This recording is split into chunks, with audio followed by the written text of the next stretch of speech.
Okay. I've drawn some lines in the box here to keep me inside the video camera. This hopefully will make it easier to follow along. If you miss a class, the videos will be up on the website. You can go back and review and anything else. So we'll try this. We'll see how it works. Sam Hagel has very kindly offered to put these up on the web for us in timely fashion. So I'm going to start with this sentence. The goal of our instruction is love from a pure heart and a good conscience and a sincere faith. Now this is a lot longer and more complicated of a sentence than we're going to start out with when we start diagramming.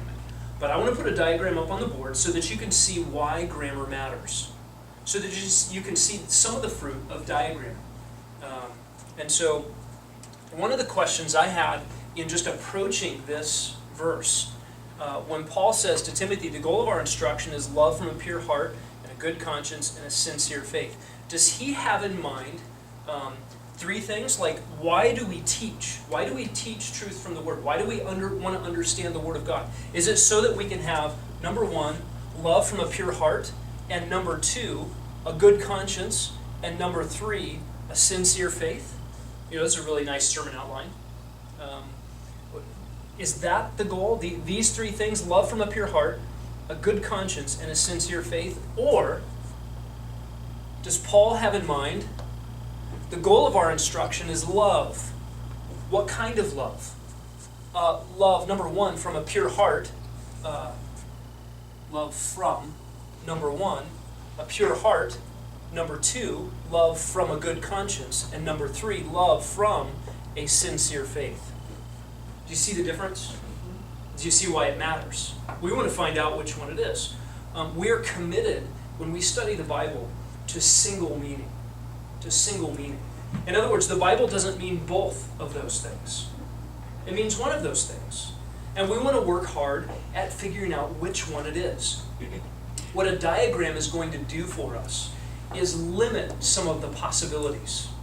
It may not tell us the exact answer. If you came to this class thinking that if I just learned to diagram sentences, boom, that's going to be the secret that unlocks every meaning in every passage, well, you came to the wrong class. Okay? Diagramming may not always give you the meaning of a passage. Sometimes it will. But it will at least keep you from a variety of wrong views. It'll limit your options. Okay? I want to show you how I would diagram this verse, just to start off with. The subject is goal. We're always going to start our diagrams at the cross. That's comforting, right? That's good theology. Okay? Subject is goal. What kind of goal? Well, it's the goal. That's a definite article goal. It's modified by a prepositional phrase of our instruction. What kind of goal? An of instruction goal. Which instruction? Our instruction. The goal of our instruction is. Is here is our verb. It happens. I'm going to use a lot of words you may not understand. Just let me talk out loud, and we'll come back over the next 6 weeks and explain all these things in details. This is for an example. The goal of our instruction is an intransitive verb, a being verb, and we have here a predicate nominative. Goal is love. Love is renaming our subject, goal. Okay? Now, what kind of love is this? I'm going to contend that Paul has in mind one goal, and it's helpful to recognize goal is singular, not plural. He might have said, the goals of our instruction, 1, 2, 3. Love from a pure heart, a good conscience, and a sincere faith. But he didn't. He said singular goal, and he said the goal of our instruction is, not the goals of our instruction are. Okay, that's helpful. There's some grammar that's helping us decide which view is correct. Goal is love. What kind of love? Well, here's another prepositional phrase modifying the noun love from a pure heart. From heart. What kind of heart? A heart, pure heart. And is a coordinating conjunction. We're going to put boxes around coordinating conjunctions in this class. And, oops, I did this wrong already. Here we have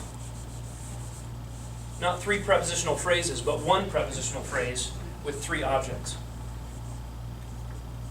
What kind of love? A love that comes from, and we have our preposition, an object line, and then our objects of prepositions, and we have 3. From a heart. What kind of heart?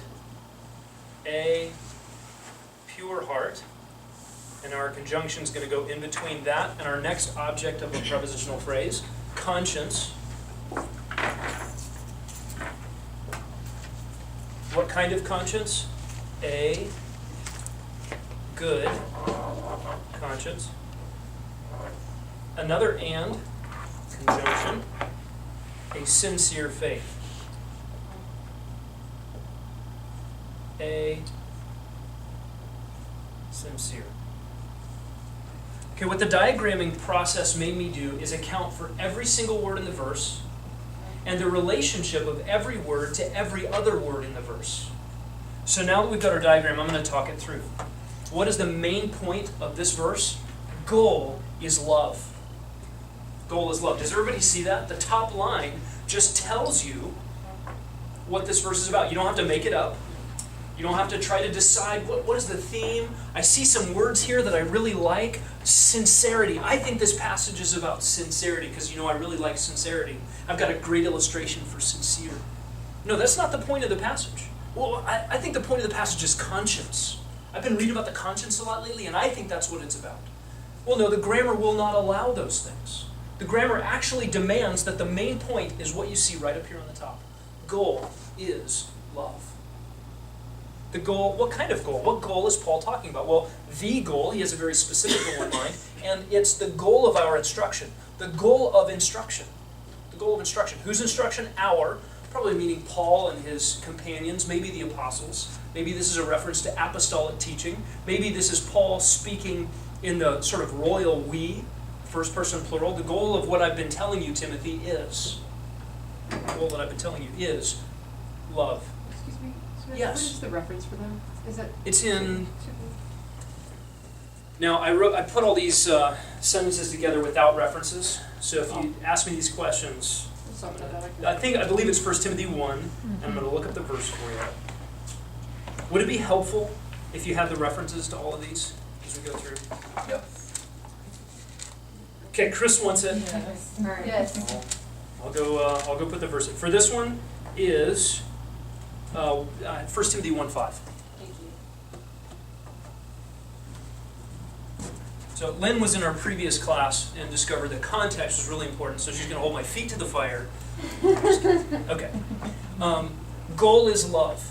Okay, what kind of love does Paul have in mind here? Is it just up to our own idea? Do we get to go to the dictionary, look up love, and we see, DC Talk's version of love? Love is a verb. No, here, love is a noun. Sorry. Okay. Do we just get to let anybody define love, or is this verse going to define love for us? And the answer is yes. This verse defines love for us with an adjectival prepositional phrase. This prepositional phrase is functioning as an adjective modifying love. Okay? What kind of love is it? It's love from something. Actually, from 3 somethings. Love from a heart, love from a conscience, and love from a faith. What kind of heart? A pure one. What kind of conscience? A good one. What kind of faith? A sincere one. So heart, conscience, and faith are going to be the source, perhaps, of a love that is the goal of instruction. How important is Paul's instruction to Timothy related to what he believes, how he lives, and how he feels, and what all of that produces? It's interesting to think that, in Paul's mind at least, doctrinal instruction was not just about information. It was not just about building a theological system. It was not just about how Timothy was to operate as a pastor in the church at Ephesus. It was about real lives. Faith, conscience, and a heart flowing out in love. That was the goal of Paul's instruction. The goal is love. Anyway, this is how. So if I were to lead a Bible study, teach a devotion, preach a sermon from this, and I had to come up with an outline, You know how Scott Maxwell comes up with his outlines for Sunday mornings? The main point of this passage is, and I have it for you, I'll put it on the screen, it's driven by a diagram. So he might have something like this. This might be a good sermon point. What is the point of this passage? I have it for you, put it on the screen, says Scott Maxwell. Theology's aim is love. I'm going to describe the kind of love that Paul has in mind here with 3 descriptions. And then he'd give a description about the heart, the conscience, and faith. And that becomes your sermon outline with a thesis statement and 3 points. And the diagram drove the sermon outline. Right? Scott's job is not to just look at a jumble of words and invent some way to organize it, but to actually be chained to the organization that the passage itself promotes. And I think that is what good expository preaching is. You are putting forth, expositing, putting forth the meaning of the text. And that meaning is grounded not just in what can I find out about these individual words, but that meaning is grounded in how do these words relate to each other in this passage. See, the great thing about grammar is God's vehicle. When he invented language, grammar is the rules about how language works. Okay? Even if you've never studied grammar, even if you don't know what an adjectival prepositional phrase is, or why anybody should ever care about that, you've been using them your whole life. You've been operating according to grammatical rules. And I think you'll find this class is designed just to give you some labels for the things you already do, and maybe some hooks to hang your observations on when you study your Bible. Okay?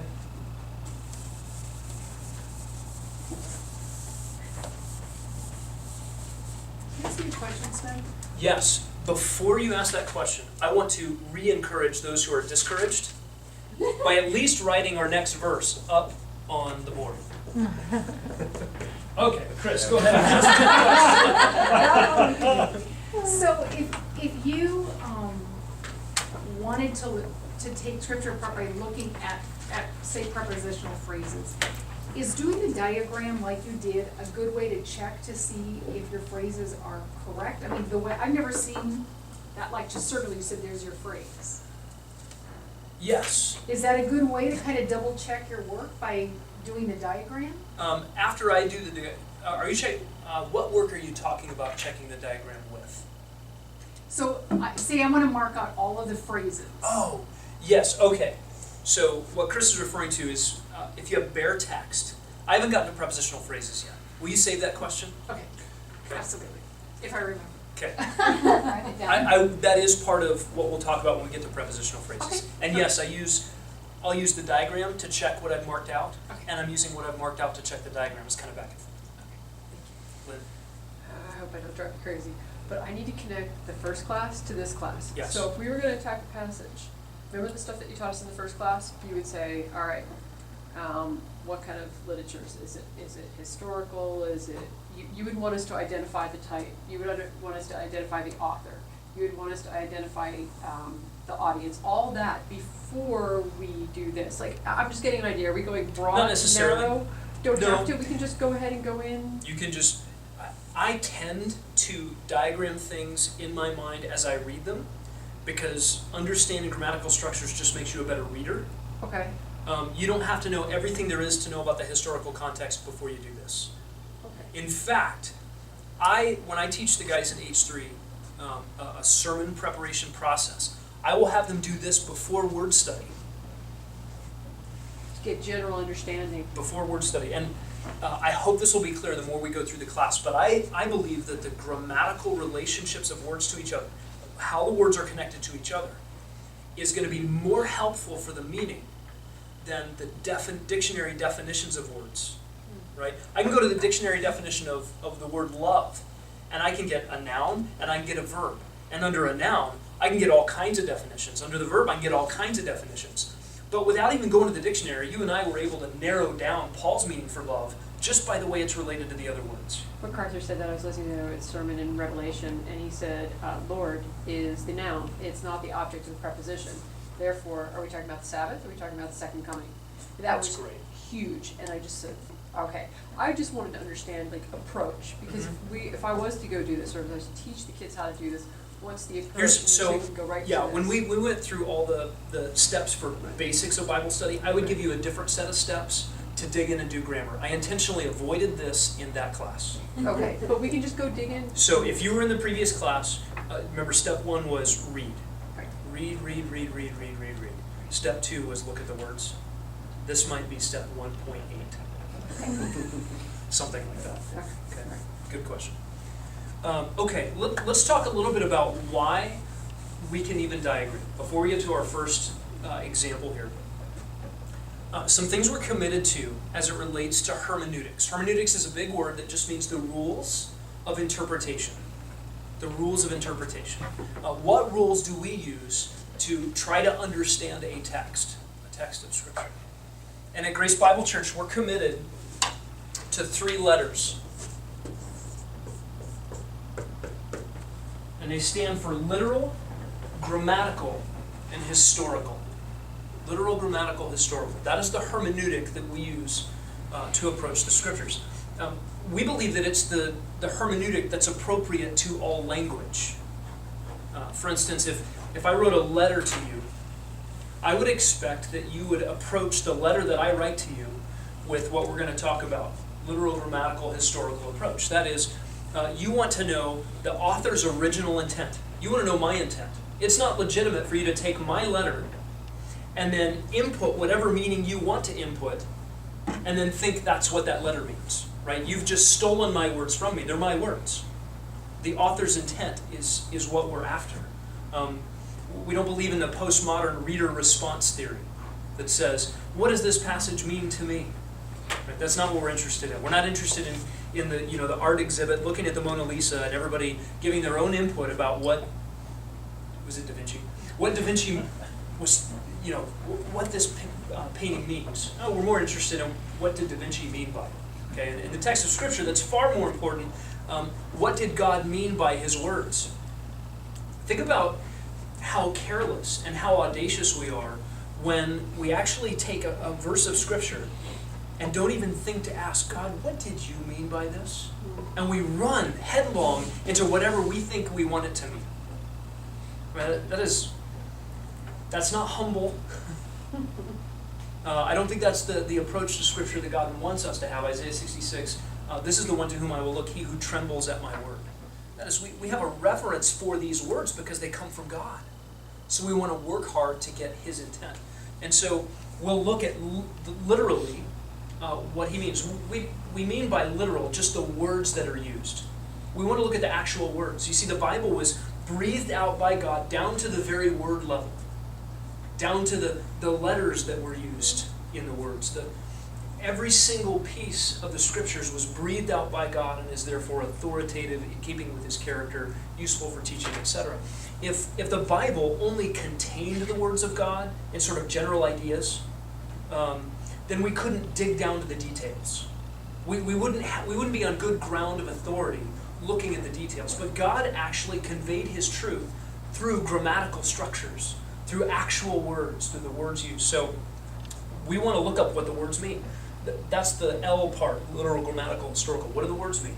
We don't mean by literal a sort of wooden literalism, right? The trees of the field shall clap their hands. Okay, we don't mean that trees have sprouted hands and are applauding. There's a metaphor there. And literal, grammatical, historical hermeneutic accounts for metaphors. Sometimes people will make fun of our hermeneutics and say, well, when Jesus said He was a door, you don't mean like a plank of wood, do you? No. It's in keeping with literal, grammatical, historical hermeneutics to have things like metaphors. Okay? So, but literal just means we're looking at the words. We care what the words that God used are. We don't replace them with other words. With the G in literal, grammatical, historical, we mean the grammatical relationships. How are those words related to each other? That will be the focus of this class. And then by historical, we want to know the historical setting, the historical context. What did the passage mean? Because that's all it's ever going to mean. You can't make a passage of Scripture mean something that it never meant. Right? What did God mean? And who wrote it? To whom was it written? What was the historical setting? Again, all going back to the author's intent. And when we say author, sometimes we'll talk about little a author like Paul. Sometimes we talk about capital A author, meaning God. In the Bible, you have dual authorship. Holy men of old spoke, borne along by the Holy Spirit. They spoke from God.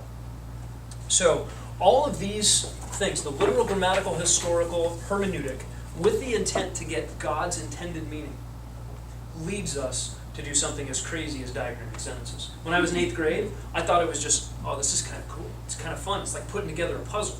I am not like everybody else. Not everybody responded to 8th grade sentence diagramming like I did, and a lot of people never even had 8th grade sentence diagram. I think I like diagramming because Mr. Burbridge was cool.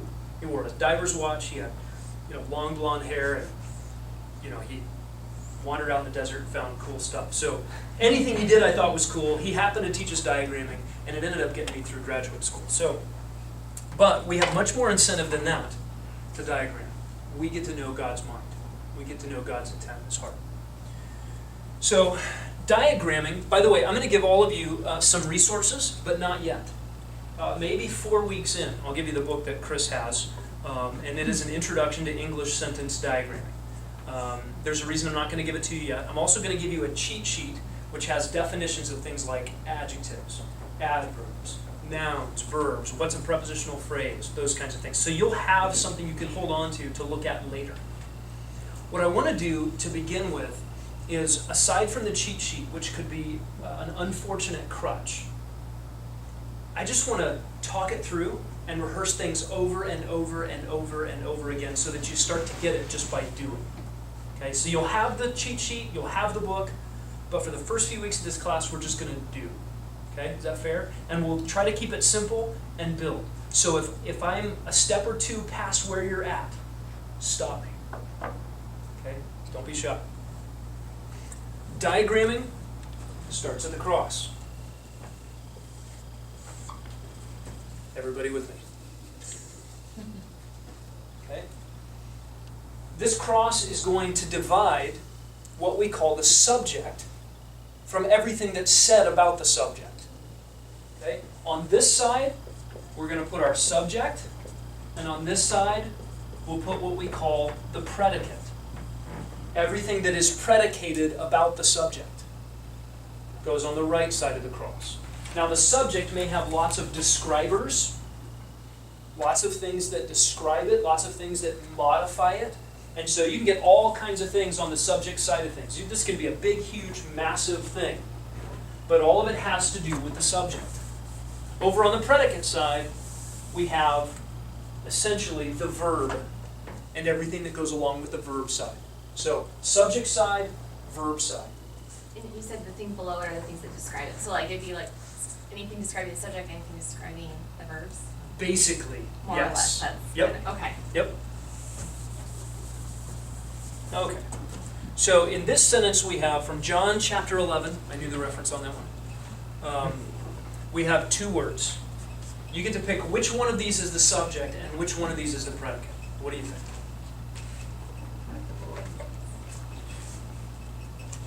Jerry, level 5 fear, just gave us our first answer. He is boldly gone where no man has gone before. Yes, thank you, Jerry. Yes, Jesus is the subject. Wept is the verb. Okay?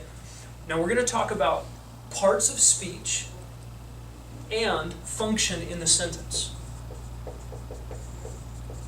Every word has what we call a part of speech, and then every word will have its function in the sentence. We want to identify both of these. A part of speech, you may have heard these words before, is like a noun, or a verb, or an adjective, or a conjunction. Those are our parts of speech.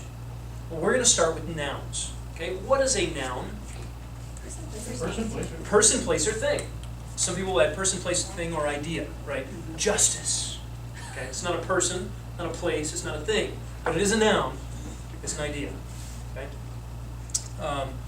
Person, place, or thing is fine. So that's a noun. In this case, Jesus is our subject. Part of speech is a noun. Okay. It happens to be a proper noun if it's capitalized. So names. Okay, those are proper nouns. You can just call this a noun. N will be our abbreviation for a noun. Okay? The only part of speech that can function as the subject is a noun, or something acting like a noun. We can fill in a lot of stuff in there. But functionally, it's got to be something that's a noun, or something that can act like a noun. Okay, so here, Jesus is the noun and the subject. Jesus is the one doing the action. Okay, so what's a noun? Person, place, thing, idea. Person, place, thing. Okay, everybody's going to say it together. What's a noun? Person, place, thing, or idea. Okay, one more time. What's a noun? Person, place, thing, or idea. Okay, we're not moving on until I'm satisfied everybody's in the same place. I think you got it. Okay. A verb. Okay, the other word that we have in this sentence, the part of speech, is a verb. Now, what's a verb? Okay, it's action or a state of being.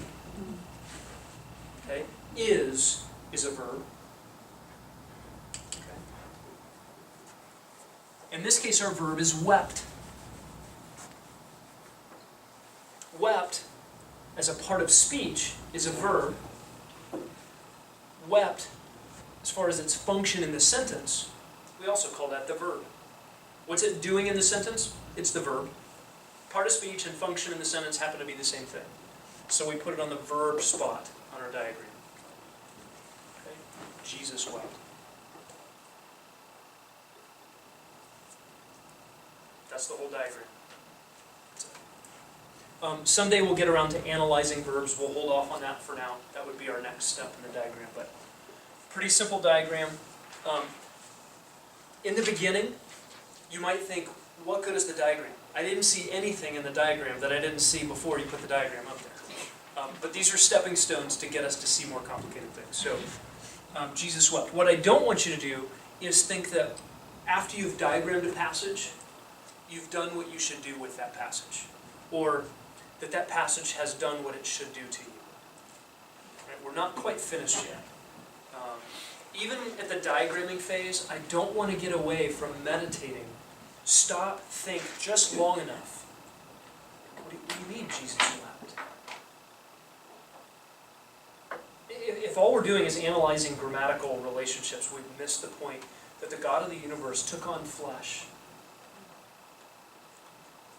stayed away from his friend whom he loved so that his friend would get sick and then die, and so that his sisters, whom he also loved, they were close friends, would be seriously grieved. He even told his disciples, I'm glad that I didn't go when Lazarus died, for your sakes, so that you might believe. He wanted to strengthen his own disciples' faith by letting his friends suffer and die. Then what happens when Jesus comes onto the scene? Lazarus has been in the ground for 4 days, and in the house of Mary and Martha is this parade of fake mourners. If you were a wealthy Jewish family, you would hire out mourners, and they would come in. They would come into your home, and one guy would blow the trumpet, another guy would have the tambourine. They'd knock on your front door, and they'd say, hey, mourners are here. Oh, guys, thanks for coming. Come on in. You're 2 minutes early. Thank you for being here. Really appreciate it. How you doing? Oh, it's pretty sad. Okay, guys, hit it. 1, 2, 3. Okay, time's up. Check, please. I mean, just phony. Literally paid mourners traipsing into this house of this grieving family. And Jesus walks into the scene, and the fake mourners are there. His friend is suffering has already suffered the effects of sin and the fall and God's own curse and consequence to sin. Death. And his sisters are grieving. Hopefully, Jesus, if you had been here, our brother wouldn't have died. They had a confidence in him. We know there's going to be a resurrection, but it's just hard. And the God of the universe weeps. He knew what he was going to do with Lazarus. He says, this won't end in death. It'll stop by death. Jesus knew he was going to raise Lazarus from the dead, and yet he was still overwhelmed at the graveside. Even though he knows what's happening, even though he's in control of the universe, his emotions are real, and he weeps. Shortest verse in the English Bible, and yet it's a big deal. In fact, it's so arresting because it's so short. you're reading this narrative and there are long sentences and then it's just Jesus wept. Anyway, part of the task of diagramming is to slow down enough to be moved by the scriptures. So don't ever get away from that. If you get really good at diagramming and forget to see God in the scriptures, that would be bad. I would fail. So don't do that. Okay, here's our next verse.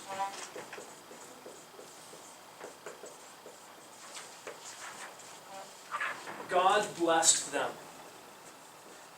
God blessed them. Okay, where does the diagram start? At the cross. Everybody with me? Okay. We're going to look for subjects and verbs. That means we need to look for nouns and verbs. Anybody find a verb or a noun? Yeah. Okay. God. Okay, God. No. Okay, noun. Okay, good. And do we have a verb up there somewhere? Blessed. Blessed. Okay, blessed is our verb. What about them? Pronoun. Okay, Mike says it's a pronoun. What is a pronoun? Is that a noun that gets paid? It's a pronoun. A pronoun is a little word that stands in the place of a noun. Okay, what's a noun? Person, place, or thing. Not everybody said it. What's a noun? Person, place, or thing. Okay, good. What's a verb? Action or state Or of being. action or state of being. Action or state of being. Okay? A pronoun is a little word that stands in place of a noun. Okay? Them stands for whoever the them is in that context. And I'm sorry, Lynn, I don't know where I plucked that out of. Okay. What I love to do, eventually in my study of God's Word, we talked about this if you were in the last class, is replace the them with names, whoever it actually is.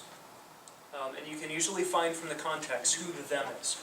But just remember that a pronoun, it, he, she, we, they, them, those are all pronouns that stand for other things, other nouns. Okay? So here we have a pronoun. And pronouns function in the sentences like nouns do. Okay? Wherever you can use a noun, you can use a pronoun. What's our subject? God. Okay, so it goes in our subject spot. That's our subject spot. Okay, what's our verb? Blessed. It goes in the verb spot. Okay, now we have something else. We have this word them. What is them doing? It's an object. Okay, an object. That's great. The function in the sentence of this word is the direct object. Direct object. By direct object, we mean the word that is taking the action. The word that is receiving the action. The word that the action is being done upon. Okay? And here's where we put the direct object. Subject, verb, object. Subject, verb, object. And it goes behind what we call an object line. An object line. Notice the object line does not penetrate through the main line. It stops right at the line. And behind the object line we put our direct object. Okay? This straight up and down line tells me that this verb is an action verb. Because you can't have a direct object of a to be verb, of a state of being verb. Right? If you said,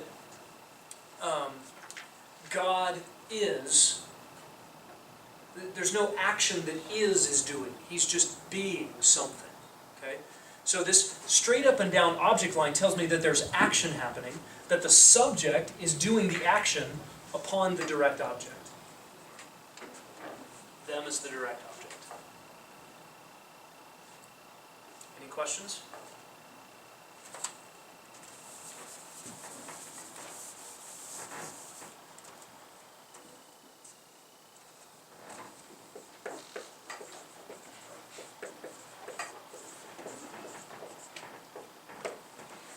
I am the door. I am the door. Where does the diagram begin? Cross. Okay, anybody see something that could function as a subject or a verb? Okay, Chris says I. What part of speech is I? It's a pronoun. Okay, what is a pronoun? It stands in place of a noun. Okay, what's a pronoun? Stands in place of a noun. Okay, what's a pronoun? Stands in place of a noun. And what's a noun? First place of a noun. Okay, so here we've got something that's standing in place of a noun, which is a person, place, thing, or idea, and Chris says it is the subject, and she is correct. So I goes in the subject spot. Okay, anybody see a verb? Am. Okay, correct. Do we see any other verbs that might compete, or is it the only one? It's the only one, so pretty safe to go ahead and put that in the verb spot. Okay? What is door? What part of speech is door? Okay, it's a noun, right? What's a noun? Does door qualify?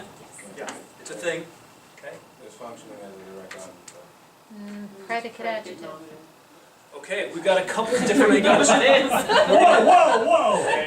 Slow down. I'm over here. Okay, it's not a direct object. The reason we can't put a little object line right here is because am is not an action verb. It's a state of being verb. What did you call it, Christy? I don't remember. I think it was. These words are It just sounded good. It was convincing. You know what I said, but It. I forget too. I don't know if you said intransitive or It's linking. not doing something to someone. It's not doing something to somebody. That's what That's it was. exactly right. It's just being. It just is. Okay? Is, am, are, was, were, be, being, been. Those are your is words. Is, am, are, was, were, be, being, been.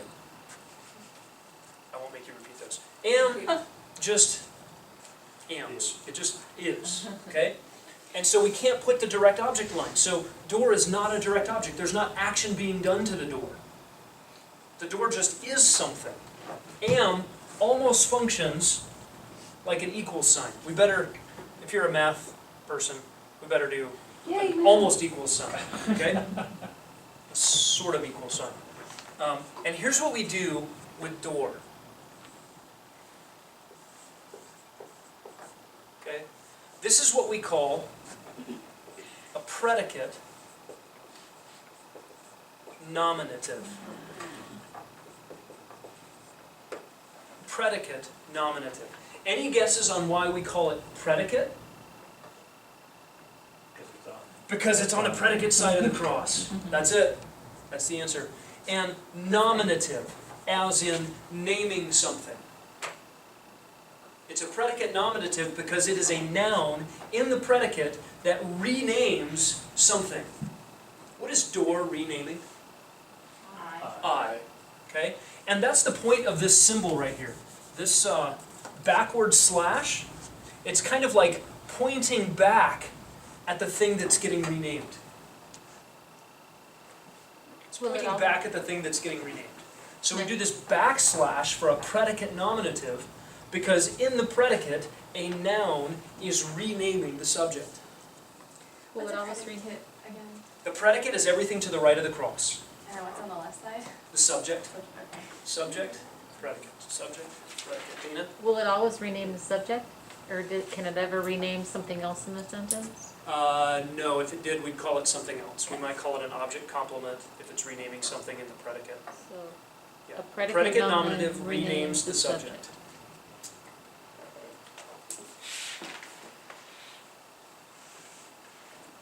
Okay. What is the? Article. Okay, it's an article. What's an article? I don't know, it's just a little tiny word. But this one's definite. In English, we have really three articles. A, an, and the. A and an, which is really the same word. Why do you put an N at the end of A when you use it sometimes? Vowel versus. Yeah, in front of a vowel. That's called euphony. That just means we want it to sound better. We don't say apple, because it sounds like a machine gun or something. You don't want to say that. So in English we say an apple. An apple. An apple. So we add the N to A, just to make it sound better with vowel words. Okay? But that's the indefinite article. And do you understand the word indefinite? It's like, it's not really definite. I'm not really sure which apple, it's just an apple.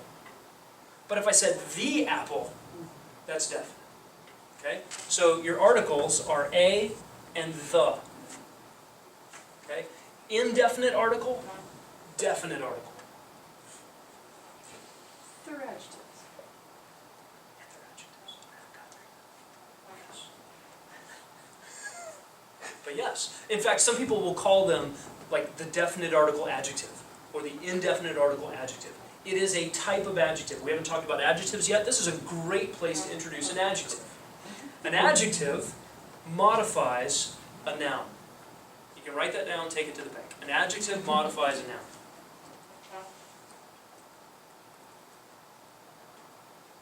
Most English rules have exceptions. This one's golden. Okay? An adjective modifies a noun.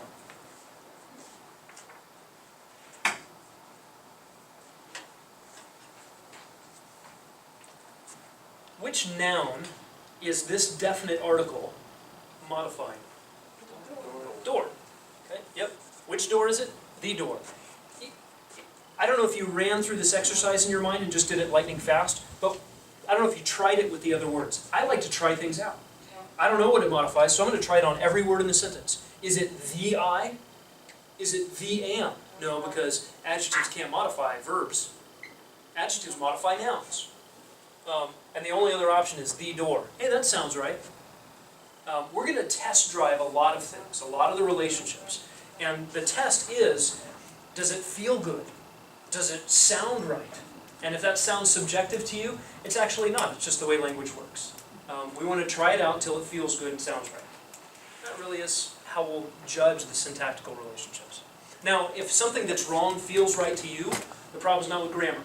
You have to decide where the problem is. Okay? Now, how do we diagram an adjective? We're going to diagram our modifiers, adjectives and adverbs, with a little modifier line. Okay, it drops straight down, right from the middle of the word it modifies. And then a horizontal line will write our modifier on there. In this case, the definite article, the.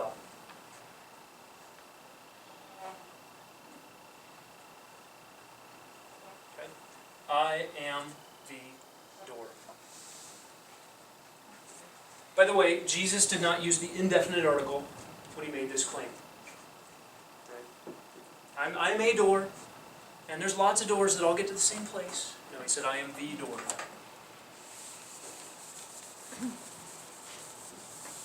Everybody with me so far? Yes.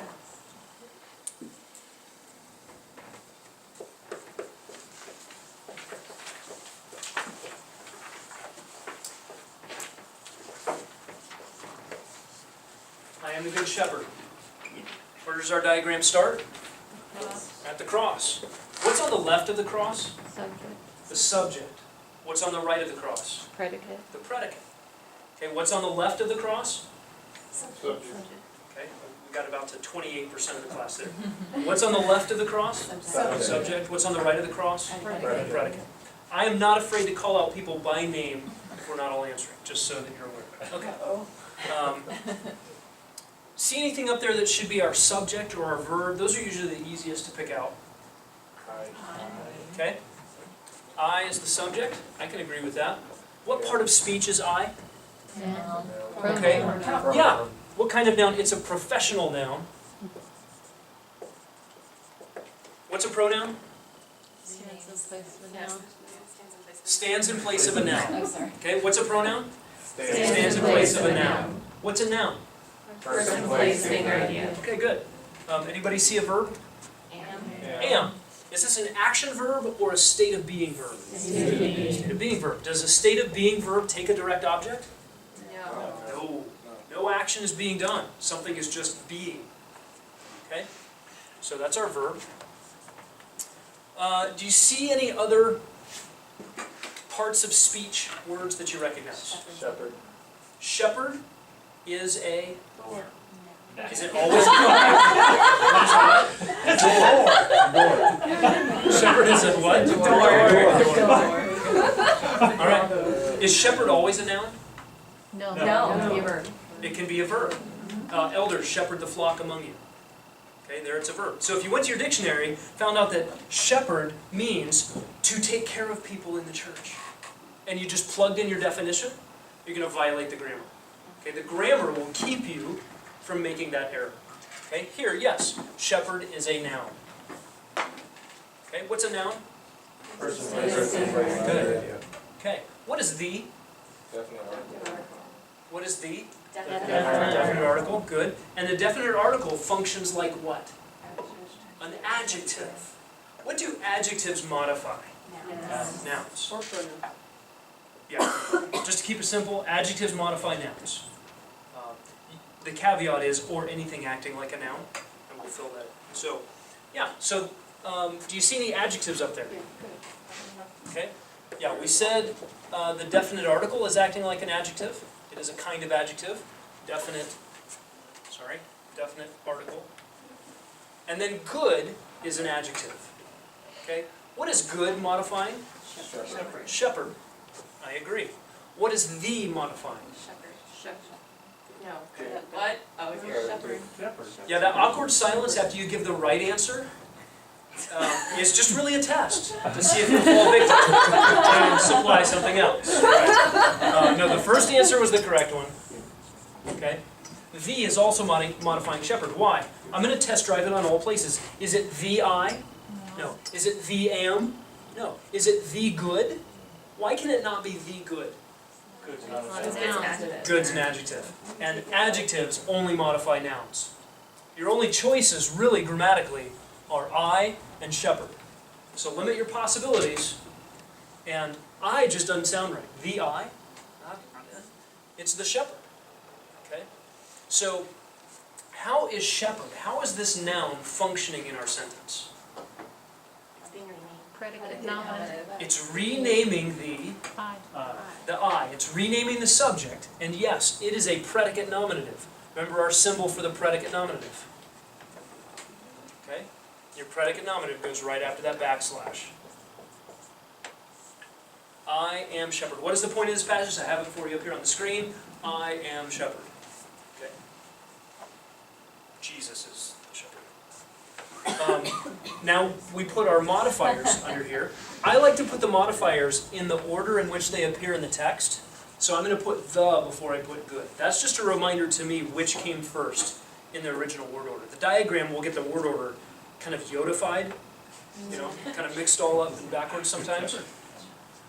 But we're going to drop our modifier right from the middle of the word it modifies.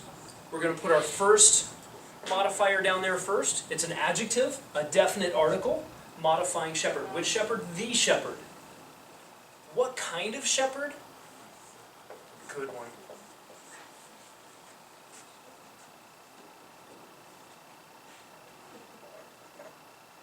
Okay, that's our diagram. So if all the words are modifying the same, or describing the same noun, you just do one straight line down with each one coming out from it?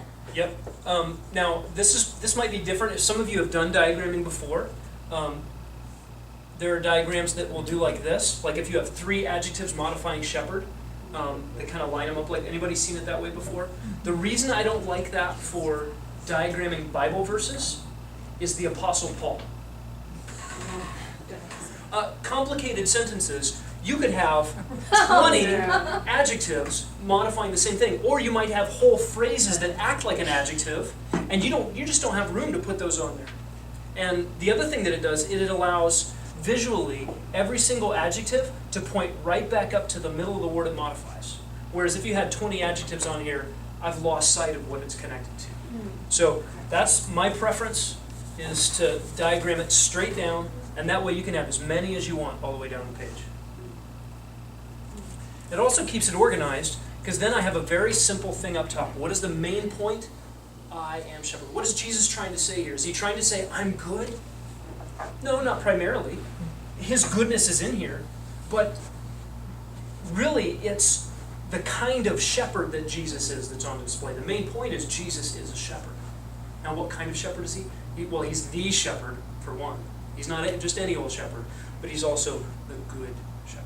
And in Zechariah, there's the bad shepherd, which is who's gonna deceive the people, and he acts that out. So Yeah, in fact, there's in Ezekiel 37, you have the description of the bad, 34 or 37, you have the description of the bad shepherds of Israel.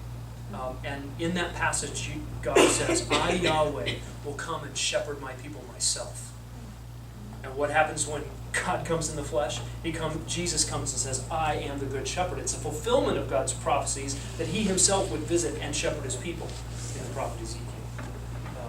Very, very important statement that Jesus says this. He's not just throwing out images because you learned what a sheep was, in Sunday school class. This isn't just an image, this is biblical prophetic fulfillment. And it's a very strong statement that the person standing before them was God in the flesh. And he was the good shepherd. Okay, next one.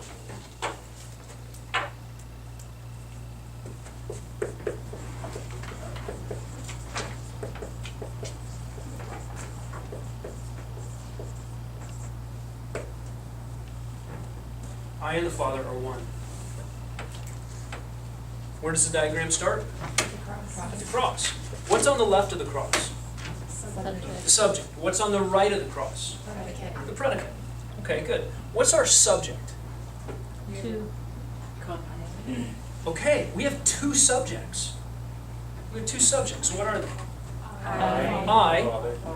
Okay, what part of speech is I? Pronoun. So pronoun, subject. And what's the other subject? Father. Father. Okay, what part of speech is father? What's a noun? Okay, and what's a pronoun? Stands in place. Good. No, that wasn't very good. I gave you credit. Like John Talley's told us what a pronoun is. Everybody together. What's a pronoun? Okay, that was good. Okay, here we have a compound subject. We have two subjects. How are we going to diagram this? We're going to split our subject line in two. Now we have two places to put a subject. I on one line, Father on the other. Okay, what's our verb? Are. Are. Okay, is this an action verb or a state of being verb? State of being. It's a state of being verb. Can a state of being verb take a direct object? No. No. So we're not even going to look for one. We're definitely not going to draw an object line. Okay, this is just a state of being verb. Are. Okay. What is one? Is that a predicate adjective? That is proof a number. Okay. Sorry. Dana's calling that an adjective. Describing. Yeah. And it is a predicate adjective because it's in the predicate, and we're going to use this same symbol. Okay. So now we're going to put an adjective here. And what is this adjective describing or modifying? The subjects. The subjects. So would it always describe both subjects? So even if it's a different sentence, but it's multiple subjects? Yep. This, again, this symbol is telling us that the adjective and the predicate is modifying your subject. And in this case, we have a compound subject. It's not saying, I am one and the Father just is. It's saying here, I and the Father are one. I'm not saying I understand that, but that I will affirm that's what that text says. Okay? Why is that an adjective? As opposed to a noun. Yeah. or I almost want to pronoun. make it a noun. Yeah, or like a would one be Yeah. a pronoun? No. No, it wouldn't, so it, okay. S- Well, no, like because if you it's had making them someone- both one. If you were talking about one as someone, one went to the store, you could make it a pronoun that way. Okay, so, but aren't you talking about them as a one person? Yes. And how did you use one in that sentence? Oh. If I were gonna you're right. diagram I'm- that, Okay, okay, Person, right. one. What, okay, all right, How many? okay. But if that was I and the father are the one, then in that case it would be a predicate nominative? Yes, Okay. well done. That's good. So in that case, by the one, you might have the idea, I and the Father are the one, in that case you'd say the ones who created the universe. But yes, in that case you could use one as a noun. So, What is the difference between a predicate adjective and a predicate nominative? okay, not Sorry. much as far as the diagram goes, except by part of speech. One is a noun and one is an adjective. So a predicate nominative renames the subject, whereas a predicate adjective describes the subject, modifies the subject.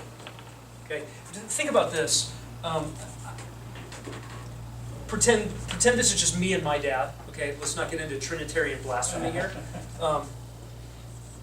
Let's just put that adjective in there. I and my father are happy. Okay, there you have an adjective.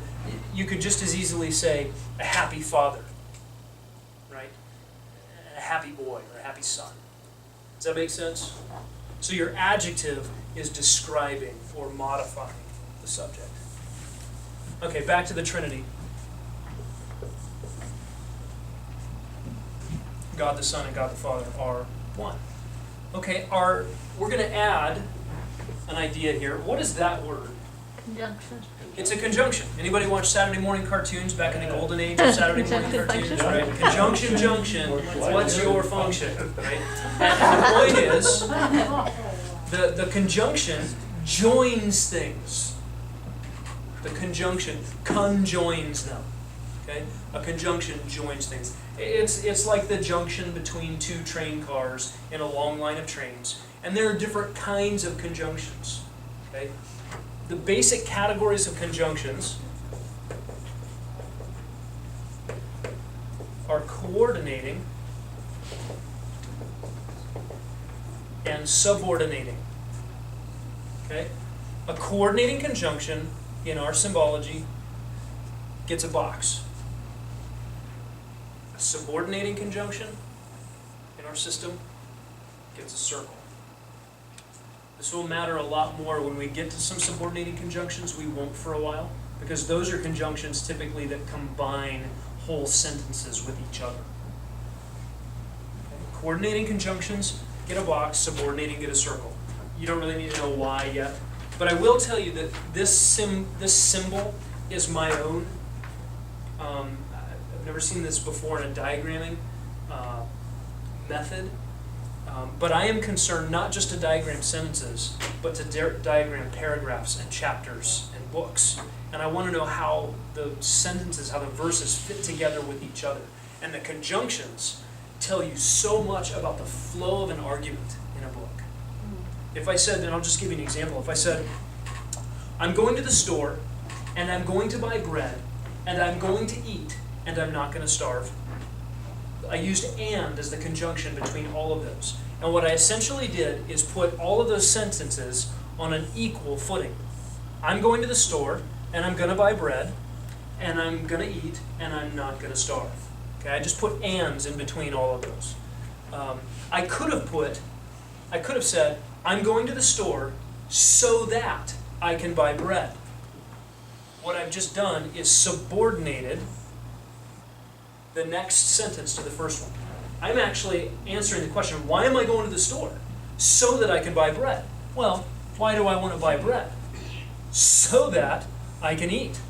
Why do I want to eat? So that I don't starve. Now, what is the main point of this entire passage? I'm going to the store. And everything else is a subordinating idea explaining each subordinating idea above it. Okay, that's ahead of where we're going, but I just want you to understand what we mean by subordinating and coordinating. Okay? For now, we're only going to deal with coordinating conjunctions, and they get a box.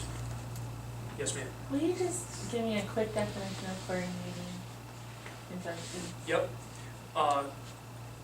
Easier than a definition, Okay. I'll give you the ones we use. Okay. And, or, but, nor. Okay. What's a coordinating conjunction?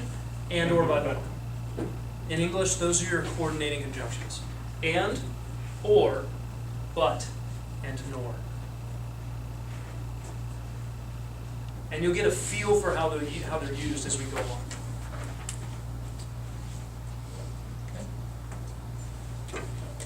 In this case, what is and connecting? Okay. I and father. So our conjunctions do not go on the line. They stand by themselves. The box goes around the coordinating conjunction. And it tells us, at least grammatically, that the two features joined by the conjunction are on an equal footing. They're on an equal footing. And I only mean that grammatically. Now, Trinitarian relationships, there's a truth in that too, but we're not talking about theology here. I could say, I and my father do such and such. It doesn't mean that we're equal in everything that we've ever done, but in that sentence, there's an equality of the description. Okay, grammatically, they're on an equal footing. The coordinating conjunction just goes in between the two elements. Okay, what about the? What is the? Definite article. Okay, it's a kind of adjective, and what does it modify? Okay. Definite article modifying father, and so we put it under father.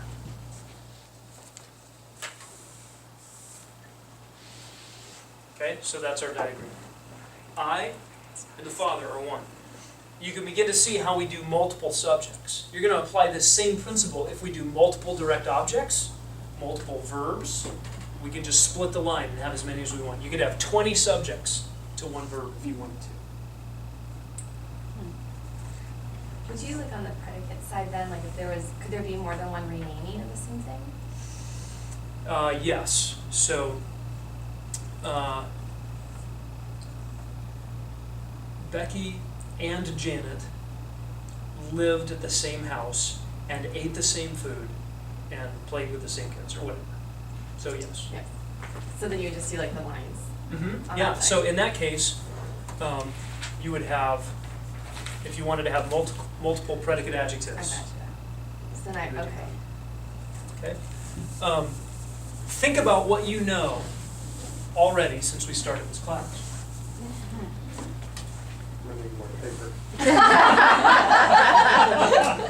Okay. If I gave you a sentence, Just not Romans 1. I'm not going to give you any words.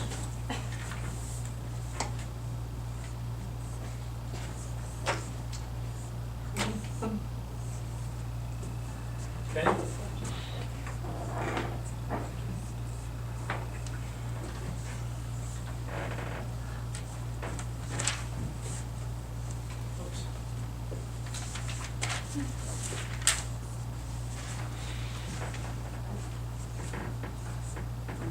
Okay. Am I allowed to quit? Is this our turn? Now, It's a maze.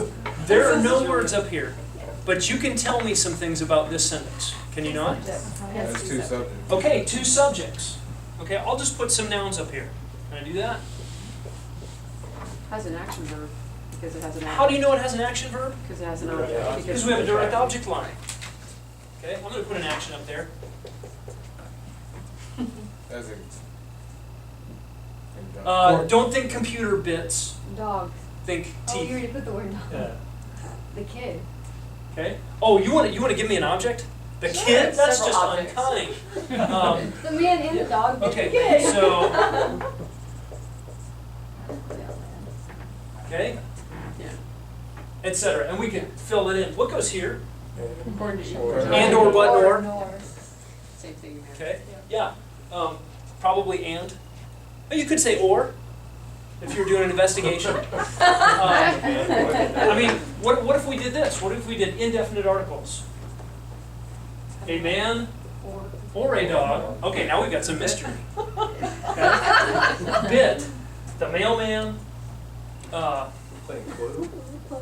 Lucy. I mean, you can put all kinds of stuff in there. You know, a bone, and Greg. I don't know. Greg. Okay. So, without any words, you already had some grammatical features figured out. And you could eliminate possible meanings. So, We're just gonna keep adding to this. That was not a Bible verse, by the way. I'm gonna try to stick to Bible verses.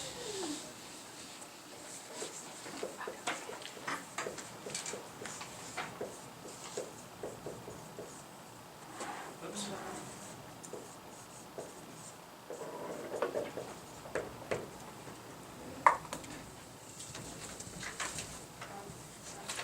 Have to come up. You do. Your very own Vanna White. You're not supposed to diagram it now?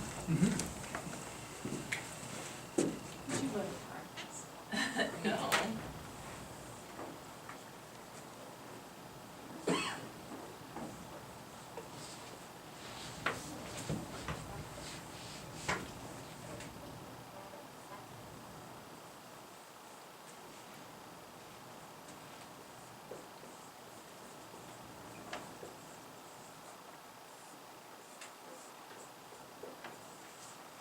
Okay, thank you. Anybody disagree? Anybody not understand? Our subject is crowd. It's a noun. Can crowd be used as another part of speech? Yes. Yeah, you can use crowd as a verb. Don't crowd. Yeah, don't crowd me. Okay. In this case, the grammatical relationships have demanded that this be a noun, and it's our subject. Our verb is followed. We have a pronoun is our direct object. We have an indefinite article. And another adjective. What is large modifying? Crowd. What is a modifying? Crowd. Why is a not modifying large? It's not a noun. Okay, it's not a noun. What's a noun? idea. What's a pronoun? Stands It's beside like the a noun. noun. What is an adjective? Describes a Describes. noun. Okay, modifies a noun. Okay, great. By the way, that large crowd that followed Jesus, John 6, didn't follow him after he said hard things.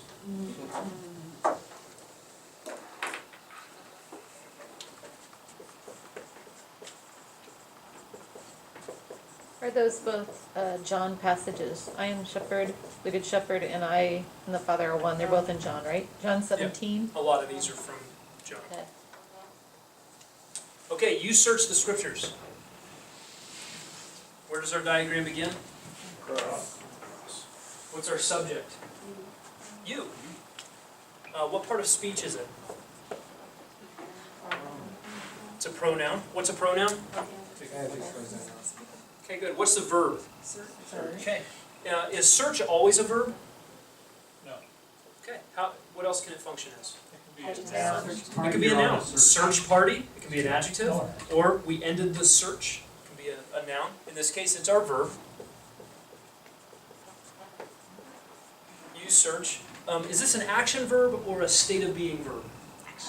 It's an action. What is the direct object? Scriptures. Okay. How is the functioning? Definitely. Okay. Definite article, modifying scriptures. Okay.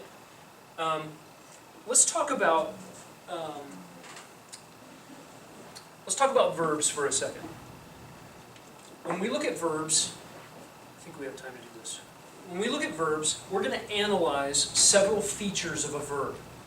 We're going to analyze tense, voice, and mood. So you're gonna talk about this being imperative? So Lynn says this is an imperative, meaning a command. Okay? You, search the scriptures. Okay? Anybody have a different take? I don't think that's statement. Okay?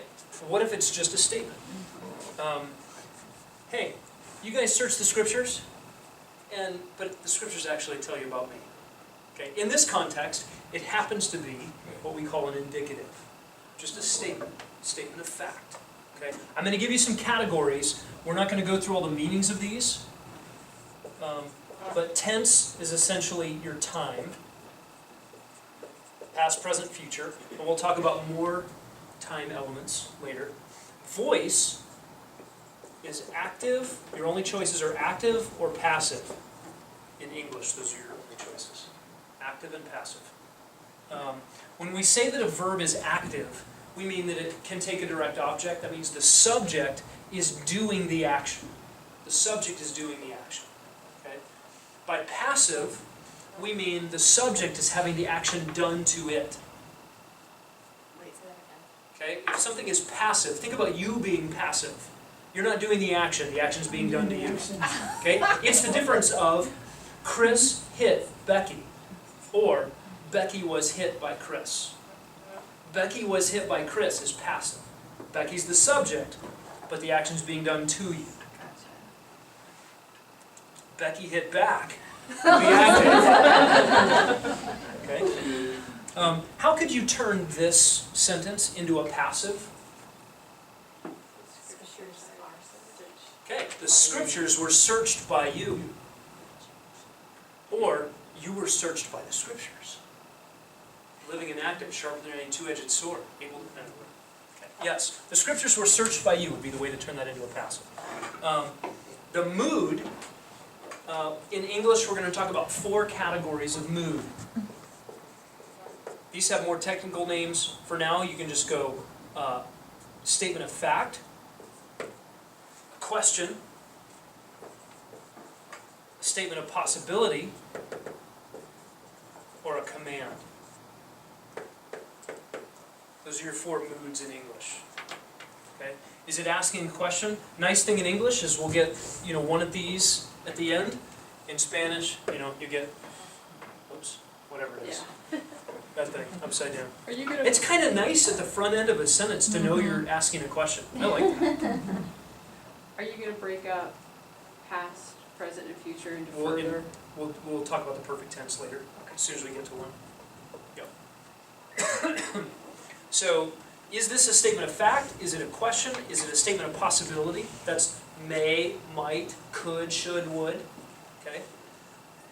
Or is it a command? You're telling somebody what to do. This, if all you had was this text with no context, you search the scriptures. It could either be a command or a statement of fact. And you wouldn't know from just that. Okay, you'd have to look at the context. You'd have to find something else out. That's a place where your grammatical structure isn't going to give you the answer, but it is going to eliminate a couple possibilities. Okay, statement of fact or a command. In this case, it happens to be a statement of fact.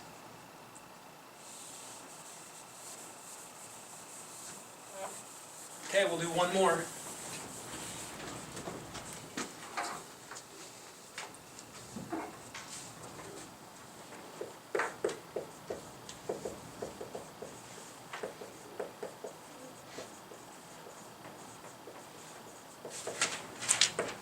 I rejoiced in the Lord greatly. This one comes out of Philippians, if I remember that much. I rejoiced in the Lord greatly. Where does the diagram start? What's on the left of the cross? The subject's on the left of the cross. What's on the right? The predicate. Okay, what is your subject here in this sentence? I. I. Correct. What is I as a part of speech? Pronoun. It's a pronoun. What's a pronoun?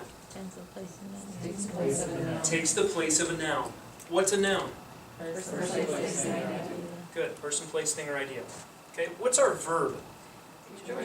Rejoiced. I agree with that. What is a verb? Action or state. Okay, which one is this? Is this action or a state of being? Action. Okay, it's action. Does this take a direct object? No. Okay, not all action words take a direct object.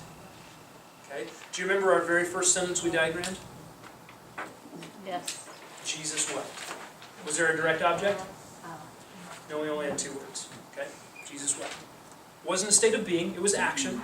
You could have said Jesus wept tears, and then you'd have a direct object. But an action word doesn't have to take a direct object. In this case, we've got our subject and our verb, and then we've got a bunch of other words. What in the world? Any ideas? Prepositional phrase. Okay, In the Lord greatly. Okay, Lynn says prepositional phrase. I'm going to introduce to you this concept. Prepositional phrases, when we're looking at bare text, I like to take parentheses around a prepositional phrase and get it out of the way. Okay, we're going to mark it off, we're going to set it aside. Okay, what is a prepositional phrase? Well, let's start with just what is a phrase. Okay, a phrase is, here's your definition, a group of words. Group of words. Okay, that's going to be different than a clause. A clause is a group of words with complete predication. Phrases are much easier. Just a group of words. Phrase is a group of words. Clause is a group of words with complete predication. So for instance, you have a complete subject and predicate. You have a complete thought that you could capitalize the front, put a period at the end, and make a complete sentence out of. Okay? So let's test this a little bit. In the Lord, phrase or clause? Phrase. Okay, that's a phrase. Christian, you are in the Lord. Phrase or clause? That's a clause. Walking down the street, phrase or clause? Phrase. Chewing gum while walking down the street and listening to my iPod, phrase or clause? Phrase. Okay, there's a lot of words, but it wasn't complete. It's like I'm waiting for something. Walking down the street, chewing gum, listening to my iPod. What? What? I don't even know what to finish that with. I tripped. Okay, walking down the street, chewing gum, listening to my iPod, clearly can't do three things at the same time. I tripped. And now you have complete predication. You could say you have a clause. But a phrase is just a group of words. What about this one? Stop. Phrase or clause? Clause. Why? Where's my complete predication? Okay. With a simple command like that, you is implied. Okay, we'll show you how to diagram this in a little bit. So I rejoiced in the Lord greatly. We have this thing right here called a prepositional phrase. It's a prepositional phrase because it begins with a preposition and it ends with a noun that is the object of the preposition. Okay? And what's a preposition? Becky asks the timeless question, what is a preposition? I honestly don't know. If you look it up in the dictionary, what is a preposition? If you look it up on Wikipedia, the best you get is a word that describes a relationship. Okay. I don't know. On your cheat sheet that I'm going to give you in a few weeks is a list of prepositions. Honestly, your best bet is just to feel them. Learn them, observe them, feel them, see how they're used. A lot of your spatial relationships are prepositions. In the house, out of the house, through the house, around the house, over the house, under the house, beside the house, on the house. Okay? Some of your prepositions are multi-word prepositions, like according to. According to is a preposition. I know it's two words, but that is a preposition. Okay, you will get a list of prepositions. For now, we're just going to sort of feel them out. I'm going to give you one rule you can bank on. Of is always a preposition. In a language that's filled with exceptions and nuances and caveats, of is always a preposition. Okay. Here's the rules on prepositional phrases. In order for something to qualify as a prepositional phrase, it has to have a preposition, and it has to have an object of a preposition. Okay? In order for a word to count as a preposition, it must have a prepositional phrase. Okay? You can never have a preposition just standing by itself. You can never just have a preposition hanging, dangling, sitting all alone without a prepositional phrase. Okay? And the prepositional phrase begins with the preposition and ends with the object of the preposition. And all the stuff in between it is part of the prepositional phrase. So the reason in the text we put these parentheses around it, it means that everything inside this fence is off limits. You can't use anything inside the prepositional phrase as a subject, as an adjective modifying something outside of it. You can't use anything in here as a direct object or a verb. Anything inside a prepositional phrase is fenced off and belongs only to the prepositional phrase. And this whole prepositional phrase functions as a unit. You can't tear it apart. What grammar has put together, let no man separate. So, that leaves one word. We'll get back to how is this prepositional phrase functioning in a moment. But you have in as a preposition, Lord as a noun and the object of the preposition, and the as your definite article modifying Lord. Why can the not modify I or any other word? Off limits. Because it's off limits. It only makes sense with Lord, but sometimes you'll get some confusing ones, and you got to keep it inside the fences. Okay? The whole prepositional phrase functions as a unit. Greatly. Any ideas on greatly? Adverb. Adverb. What's an adverb? Describes a verb. Modifies. Adverbs modify verbs. Adverbs. Adverbs An adjective. and adjectives. Okay. Let me back up. What do adjectives modify? No. Nouns. What do adverbs modify? Verbs, adjectives, and other adverbs. Okay? If I said the blue dog, dog is a noun, blue is an adjective modifying dog. If I said the very blue dog, very is an adverb modifying the adjective blue. Very is not modifying dog. It's not a very dog, right? It's a very blue. It's a blue dog. Okay? Is it true that most of the time adverbs end in ly, or is that kind of a myth? Often, yes. It's not an absolute rule. It's not as good as of is always a preposition. That's a good rule. But very often, very oftenly. Okay? So, you've told me that adverbs modify verbs, adjectives, and other adverbs. What is greatly modifying? Rejoiced. Okay, you're telling me this is an adverb modifying our verb rejoiced. We're going to do the same thing, same symbol as our other modifiers. Greatly. Okay? It's going to tell me how Paul rejoiced. Paul rejoiced greatly. What kind of rejoicing was it? Greatly rejoicing. Okay? Now, in the Lord, I told you this prepositional phrase is going to act as a unit. Prepositional phrases can either act as adjectives or adverbs. That is, the whole thing is going to function to act like an adjective. What does an adjective modify? Nouns. Or the whole unit is going to function to modify something else, like an adverb. What do adverbs modify? Okay, verbs, adjectives, and other adverbs. In this case, what is in the Lord as a unit modifying? Rejoiced. Okay? Now, let's run it through all the options. Is it an in the Lord kind of I?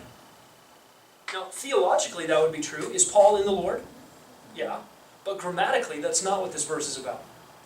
Okay? That's, by the way, you can see the danger of trying to interpret your Bible theologically rather than starting with the grammatical relationships. And you could preach a great sermon about Paul being in the Lord and be using the words in this text, but missing God's point. Right? Is it a in the Lord kind of rejoicing?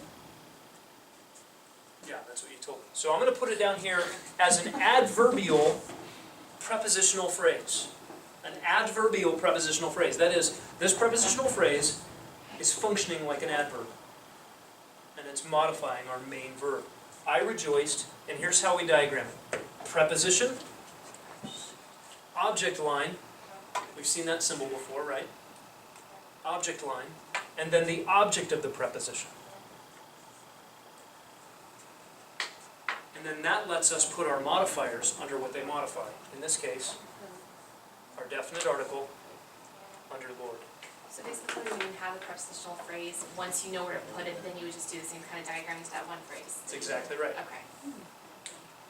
Ed, have you ever seen it where the preposition goes like that, and then Is there a reason why you don't do it Yes, that way? because, again, if I'm doing diagonal lines, I don't have a way to put more diagonal lines, and when I get to the Apostle Paul, and he's got 16 prepositional phrases modifying the same subject, I run out of room and it's confusing. And Mr. Burbridge in 8th grade told me to use straight lines. He was cool. And he was cool. To get back to your earlier point, you probably would have done in the Lord above greatly. Yes. Because that's how it appears. You're right. Yeah. Yeah, I like to keep the word order the same as much as I can. I would reverse these two. Thank you, Mike. And so if you move the prepositional phrase to the front and said, in the Lord, comma, I rejoice greatly, then in that case, with the prepositional I'd phrase, still diagram it this It's way. still telling you that it's relating to how he rejoiced. If I change the sentence to, I, Paul, the one who is in the Lord, rejoice greatly, then yes, all of that stuff would end up on the subject line. But you have to add a bunch more words to make that clear. Sometimes it's ambiguous, and there are passages that I keep two diagrams for, because I haven't decided which one it is. So there are places like that. It would be really awkward if what Paul was trying to say was that he's in the Lord and he rejoiced greatly. This would be a funny way to say it. Because it sure makes you think he's talking about his rejoicing, that is an in the Lord kind of rejoicing. well, that's what I was thinking, like, if it was at the front, I think I would read it as, like what you just said, Yeah. I'm in the Lord, rejoice greatly. If he But used so if he used those other words. But if he just said, in the Lord I rejoice greatly, I think we would still be compelled to put it here. Or if you took I in the Lord, rejoice greatly, that would change it, because I in the Lord would be modifying I. Right, if you So put actually commas in take- there, Yeah, if you put yeah. commas, because that would just be renaming the subject, or just like, if you're like Janet, Smedley's wife, da-da-da-da. Yep. So, in that case, word order would matter if we switch that around. Right. The funny thing is, you can change the word order around a lot and still get the same grammatical relationships. You know, if Yoda is speaking and he says, you know, the subject and the object are on opposite ends of his sentence, you're still going to diagram it the same because the grammatical relationships hold. So, we'll look at some examples of that. We're over time, so we need to stop. We'll come back next week.